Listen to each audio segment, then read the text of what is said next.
తెలుగు వారందరికీ నమస్కారం. చాలామంది అడుగుతుంటారు ఫోటోషాప్లో ఒక బ్యానర్ కానీ లేదా ఏదన్నా ఈవెంట్ గురించి ఒక పోస్టర్ క్రియేట్ చేయాలంటే ఏ విధంగా అని. సో ఈ పోస్టర్ క్రియేషన్ అనేది అది మన క్రియేటివ్ థాట్ మీద ఆధారపడి ఉంటుంది. అంటే మనం ఆలోచించిన దాని ప్రకారం మనం డిజైన్ అనేది చేసుకోవచ్చు. పర్టికులర్గా ఇలా చేయాలి అలా చేయాలని చెప్పలేము. ఎందుకంటే ఎవరి థాట్స్ వాళ్ళకు ఉంటాయి. నా థాట్ ప్రకారం నేను ఇలా చేస్తున్నాను. జస్ట్ మనకి ఇలా చేయాలి అంటే ఫోటోషాప్లో ఏం చేయాలి అనేది మనకు ముందుగా తెలిసి ఉండాలి. సాధారణంగా అన్ని ఆప్షన్స్ అందరికీ తెలిసి ఉండవు.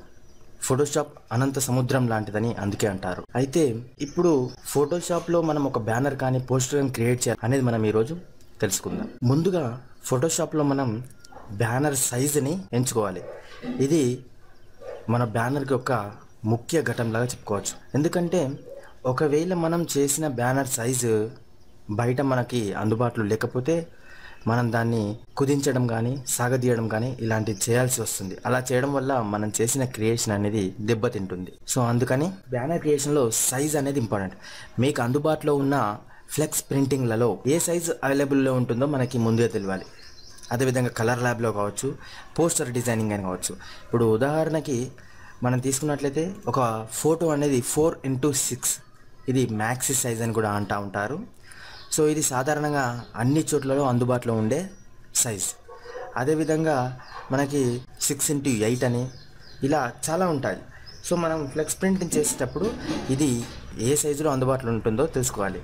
మ్యాక్సిమం మనం 4x6లో చేస్తే దాన్ని 6x8లోకి కూడా కన్వర్ట్ చేసుకోవచ్చు. అయితే మనం ఈరోజు 4x6 నుంచి ఏ విధంగా తీసుకోవాలని చూద్దాం. సో ఫస్ట్ నేను ఇక్కడ ఫోటోషాప్ 8.0 ఓపెన్ చేశాను. దీన్ని సిఎస్ వర్షన్గా మనం గుర్తించవచ్చు. ఇక్కడ ఫస్ట్ ఆఫ్ ఆల్ మనం సైజ్ అనేది తీసుకోవాలి. సో ఇప్పుడు నేను బ్యానర్ క్రియేషన్ చేయడానికి బేసిక్గా సైజ్ అనేది ఇంపార్టెంట్. సో నేను సైజ్ తీసుకోవడానికి ఇక్కడ ఫైల్ మెనూలోకి వెళ్తున్నా, న్యూ అనే ఆప్షన్ తీసుకుంటున్నాను. సో ఇక్కడ మనకి న్యూ అనే ఒక డైలాగ్ బాక్స్ వచ్చింది. ఇందులో మనం సైజ్ అనేది డిఫైన్ చేయాలి. సో ఇక్కడ చూస్తే 4x6 ఈ 4x6 అనేది మనం ఒక ఫోటో కాపీలా మ్యాక్సీ సైజ్ అని కూడా అంటారు. ఈ 4x6 ఇంచులలో చేస్తారనమాట. 4 ఇంచులు విడ్త్ గాను 6 ఇంచులు హైట్ గా చేసేది మ్యాక్సీ సైజ్ ఫోటో. అదేవిధంగా మనం ఫ్లెక్స్లలో గుర్తించినట్టయితే 4 అడుగుల వెడల్పు 6 అడుగుల హైట్. మనం ఇక్కడ తీసుకోవాల్సింది ఫస్ట్ ఇక్కడ నేను నేమ్ ఇద్దాం ఒక బ్యానర్ అని. సో బ్యానర్ తర్వాత విడ్త్ 4 తీసుకున్నాను. ఇక్కడ మనం పిక్సెల్ కాకుండా ఇంచెస్ తీసుకోవాలి. దీన్ని కలర్ ల్యాబ్లో ప్రింట్ తీస్తే అది ఇంచెస్ సైజుల్లో వస్తుంది. అదే ఫ్లెక్స్ ప్రింటింగ్ వేస్తే అడుగులలో వస్తుంది. అండ్ తర్వాత ఇక్కడ రిజల్యూషన్ ఫ్లెక్స్ ప్రింటింగ్ అనేది చాలా పెద్దగా ఉంటుంది. మ్యాక్సీ సైజ్ ఫోటోని దాన్ని పోల్చినట్లయితే బ్యానర్ అనేది చాలా పెద్దగా ఉంటుంది.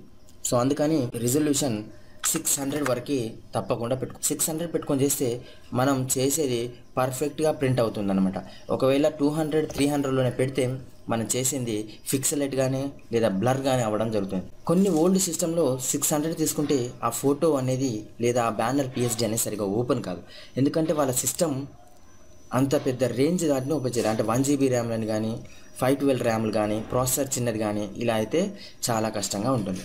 సో అందుకని ఎక్కువ కాన్ఫిగరేషన్ ఉన్న సిస్టంలోనే ఈ బ్యానర్ అనేది ప్రిపేర్ చేయడం మనకు చాలా మంచిది. తర్వాత RGB కలర్ ఓకే, వైట్ కూడా ఓకే. తర్వాత ఓకే ప్రెస్ చేయాలి. సో మనకి ఇప్పుడు న్యూ విండో వచ్చింది. సో ఇది ఇప్పుడు మనకి ఇక్కడ చూసినట్లయితే 12%లో మనకు చూపించడం జరుగుతుంది. అంటే ఇంకా 88% జూమ్ను మనం ఇక్కడ చూసుకోవచ్చు. అంటే మనం చేసేది 12 జూమ్లో చూసినట్లయితే ఏ విధంగా ఉంది, అదేవిధంగా 100% జూమ్లో చూసినట్లయితే ఏ విధంగా ఉంది అలా గమనించవచ్చు. సో ఇప్పుడు మనం బ్యానర్ చేస్తున్నాము. మనకి దాదాపుగా బ్యానర్ అనేది అడ్డంలో కావాలి. కావున ఇమేజ్లోకి వెళ్ళి రొటేట్ కెన్వాస్లోకి వెళ్ళి నేను 90 డిగ్రీస్ తీసుకున్నాను. సో ఇప్పుడు మనకి అడ్డంలో వచ్చేసింది. ఇప్పుడు బ్యానర్ ప్రిపరేషన్ అనేది ఇక్కడ చేయొచ్చు. ఇప్పుడు ఉదాహరణకి నేను ఒక ఫేర్వెల్ పార్టీకి బ్యానర్ చేయాలని అనుకున్నాం. సో ఫేర్వెల్ పార్టీకి ముందుగా మనం బ్యానర్ చేయాలంటే ఫేర్వెల్ ఫొటోస్ కావాలి, అంటే పార్టీ ఫొటోస్ కావాలి. సో ఇప్పుడు నా దగ్గర ఉన్న పార్టీ ఫొటోస్ని ఇప్పుడు నేను దీనిలోకి ఇన్సర్ట్ చేస్తాను. సో ఇక్కడ చూసినట్లయితే మనకి పార్టీ ఫొటోస్ అనేవి కనిపిస్తున్నాయి. సో ఇందులో మనం డౌన్లోడ్ చేసినప్పటికీ గూగుల్లో హై రిజల్యూషన్ ఫొటోస్ని డౌన్లోడ్ చేసుకుంటే మనకి ప్రింట్ అనేది బాగా రావడం జరుగుతుంది. లేదంటే ఫిక్సలైట్ అయిపోయి ప్రింట్ అనేది ఖరాబ్ అవ్వడం జరుగుతుంది. సో ఇక్కడ మనం చూసుకోవాలి ఏది బాగా ఉంది అని, రిజల్యూషన్ ఏది ఎక్కువగా ఉంది అని చూసినట్లయితే ఈ ఫోటో అదేవిధంగా ఈ ఫోటో చాలా బాగున్నాయి. మనం ఇందులో ఏది తీసుకుంటామని మన ఇష్టం. నేను ఉదాహరణకి ఇప్పుడు ఇది తీసుకుంటున్నాను. సో ఇప్పుడు ఈ వాస్తవానికి చెప్పుకోవాలంటే ఈ ఫోటో మనం చేసే బ్యానర్లో చాలా చిన్నది. చూసినట్లయితే మన బ్యానర్కి వస్తే అది చిన్నగా మారిపోయింది. మనం తీసుకున్న బ్యానర్ 600 రిజల్యూషన్ అయితే ఈ ఫోటోది 100-200 రిజల్యూషన్ ఉంటుంది. కానీ మనం ఇది పెద్దగా చేసినప్పటికీ అంతగా పలిగిపోదు, ఎందుకంటే మనం డౌన్లోడ్ చేసుకున్నప్పుడు దాన్ని హై రిజల్యూషన్ ఫోటోని డౌన్లోడ్ చేయాలి. ఇక్కడ మనకి బాగానే ఉంది. ఇక్కడ చూడండి, ఇప్పుడు 100 జూమ్లో చూద్దాం. 100 జూమ్లో చూసినట్లయితే మనకి ఈ ఫోటో అనేది ఇలా కనిపిస్తుంది అన్నమాట. ఒకవేళ ఇంకా క్లారిటీ ఫోటోని మనం డౌన్లోడ్ చేసుకున్నట్లయితే అది ఇంకా బ్రహ్మాండంగా కనిపిస్తుంది. తర్వాత ఇక్కడ చూస్తే మనకి ఈ ఫోటోకి ఒక లోగో ఉంది. అంటే ఈ ఫోటోని తయారు చేసిన అతను ఆ విధంగా పెట్టుకున్నాడు. అది బ్లాక్లో ఉంది కావున మనం పెద్దగా దాన్ని తీసేయడానికి కష్టపడాల్సిన అవసరం లేదు. జస్ట్ దాన్ని సెలెక్ట్ చేసేసుకొని అందులో బ్లాక్ నింపినా సరిపోతుంది, లేదా ఇంకా చాలా విధాలుగా ఉంటాయి. ఇప్పుడు మనం సింపుల్గా బ్రష్ తీసుకొని బ్లాక్ కలర్ని నింపేద్దాం.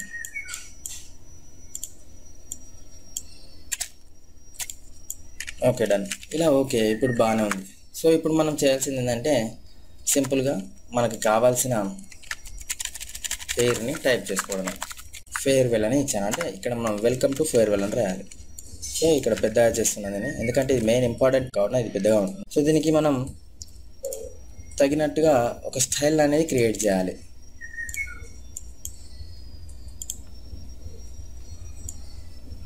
ఇక్కడ స్ట్రోక్ ఇస్తున్నాను. స్ట్రోక్ ఇవ్వడం ద్వారా అది వైట్ స్ట్రోక్ ఇస్తున్నాం కాబట్టి ఈజీగా కనిపిస్తుంది. తర్వాత గ్రాడియంట్ తీసుకొని రంగులుగా డిజైన్ చేసుకోవచ్చు కలర్. ఓకే, ఇది బాగాలేదు. ఇలా మాన్యువల్గా కాకుండా ఇదివరకు చేసిన ఈ స్టైల్స్ కూడా మనకి స్టైల్స్ అనేవి అవైలబుల్లో ఉంటాయి. ఇక్కడ మనం స్టైల్స్లో చూడొచ్చు. సో ఇలా స్టైల్స్ అని కూడా మనకి అవైలబుల్లో ఉంటాయి. మనకి కావాల్సిన స్టైల్ని మనం ఇక్కడ అప్లై చేసుకోవచ్చు. ఇవి కాక మనకి ఇంకా నెట్లో కూడా చాలా దొరుకుతూ ఉంటాయి. మనకు కావాల్సినవన్నీ మనం కాపీ చేసుకొని పెట్టచ్చు. ఓకే, ఇప్పుడు నాకు ఇది బాగానే ఉంది. సో ఈ కలర్ అవుటర్ గ్లో ఇస్తే మనకి అవుటర్ గ్లో వైట్ ఇవ్వడం ద్వారా అది పేరు ఉండగానే మనకి ఈజీగా ఏర్పడుతుంది.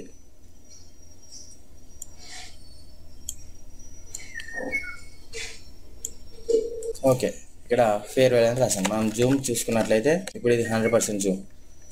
సో ఇందులో మనకి పిచ్చి క్లారిటీగా కనిపిస్తుంది. సో ఇదే విధంగా మనకి ఏమేమైతే కావాలో, అంటే ఫేర్వెల్ రాసాం, మీద వెల్కమ్ టు ఫేర్వెల్ పార్టీ, ఇంకా మనకి ఏమైతే ఇందులో ఇన్సర్ట్ చేయాలనుకున్నామో వాటన్నిటిని యాజ్ ఈజీగా తీసుకొచ్చి మూవ్ టూల్తో కదిలించుకుంటూ ఇలా పేస్ట్ చేసేసుకోవాలి. ఈ విధంగా మొత్తం అయిపోయాక బ్యానర్ అనేది పూర్తి కావస్తుంది. సో పూర్తి కావచ్చాక మనం ఇక్కడ ఇంకోటి గుర్తుపెట్టుకోవాల్సిందంటే దీన్ని సేవ్ చేసే సమయంలో ఫైల్లోకి వెళ్ళి సేవ్ యాజ్ అని వెళ్ళాలి, ఎందుకంటే డూప్లికేట్ కాపీ కోసం.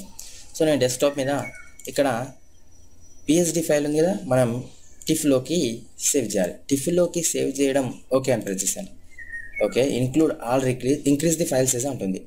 సో అంటే మనకి నార్మల్ ఫోటోకి ఉండే అన్న సైజ్ కన్నా PSDకి ఉండే సైజ్ కన్నా ఎక్కువ సైజులోకి వస్తుంది. మరి దీనివల్ల లాభం ఏంటి అని మనం తెలుసుకున్నట్లయితే ఇది ఒకవైపు ఇమేజ్ గాను, అదేవిధంగా ఇంకోవైపు ఫోటోషాప్లో PSD గాను పనిచేస్తుంది. ఇక్కడ చూస్తే మనకి ఇమేజ్గా వచ్చింది. దీన్ని మనం డెస్క్టాప్ మీద పెట్టుకోవచ్చు, బ్యాక్గ్రౌండ్ డెస్క్టాప్ పెట్టుకోవచ్చు.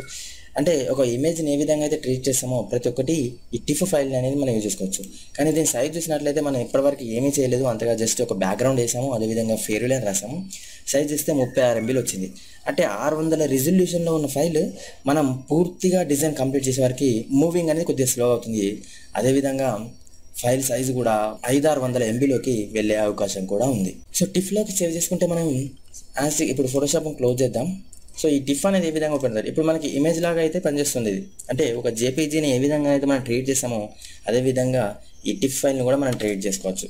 అదేవిధంగా దీన్ని ఫోటోషాప్లో మనం ఓపెన్ చేసినట్లయితే ఒక PSDని ఓపెన్ చేస్తే ఏ విధంగా ఓపెన్ అవుతుందో దాని లేయర్స్ అని ఏ విధంగా ఉంటాయో ప్రతి ఒక్కటి మనం ఇక్కడ లేయర్స్ బాక్స్లలో చూడవచ్చు.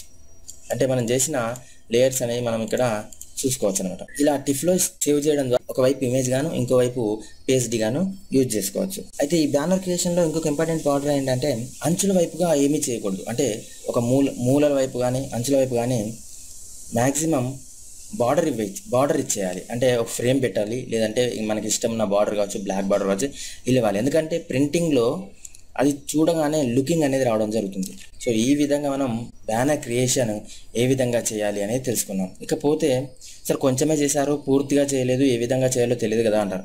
నేను ఇదివరకు ఫోటోషాప్ టూల్స్ అని, అదేవిధంగా బ్యాక్గ్రౌండ్ చేంజింగ్, హెయిర్ కటింగ్ కూడా వీడియోస్ చేశాను. అంటే ఎవరి థాట్స్ వాళ్ళకు ఉంటాయి. ఇప్పుడు నేను ఇలా నార్మల్గా ఫేర్వెల్ అని రాశాను, చూడడానికి అది బాగుందో లేదో నాకు తెలియదు, కానీ ఇంప్రూవ్మెంట్ చేసుకుంటూ వెళ్తూ ఉంటే చివరికి అదొక ఫైనల్ స్టేజ్కి వస్తుంది. అంటే నా థాట్స్ ప్రకారం నేను ఇలా పెట్టుకుంటాను, మీ థాట్స్ ప్రకారం మీరు ఎలా పెట్టుకుంటారు. కొన్ని వెక్టార్స్ యూజ్ చేస్తాను, అదేవిధంగా కొన్ని లైన్ బార్డర్స్ యూజ్ చేస్తాను, బార్డర్స్ యూజ్ చేస్తాను, ఫ్రేమ్స్ యూజ్ చేస్తాను, ఇంకొన్ని పిఎన్జీ ఫైల్స్ కావచ్చు, ఇంకొన్ని స్టైల్స్ కావచ్చు, బ్రషెస్ కావచ్చు, ఇలా చాలా రకాలుగా యూజ్ చేసుకుంటాను. సో మీరు అంతే, మీ థాట్స్ ప్రకారం. నేను ఫోటోషాప్ టూల్స్ బార్ అని పార్ట్ 1 పార్ట్ 2 చేసినవి, అది మీరు ఒకసారి పర్టికులర్గా చూసినట్లయితే టూల్స్ పై చిన్న గ్రిప్ రావడం అనేది జరుగుతుంది. ఆ తర్వాత మీరు ప్రాక్టీస్ చేస్తుంటే మొత్తానికి ఫైనల్ స్టేజ్కి వస్తారు. మీకు ఇలా చేయడం, ఈ ప్రాసెస్లో కనుక మీకు ఏమైనా డౌట్స్ ఉంటే తప్పకుండా అడగగలరు.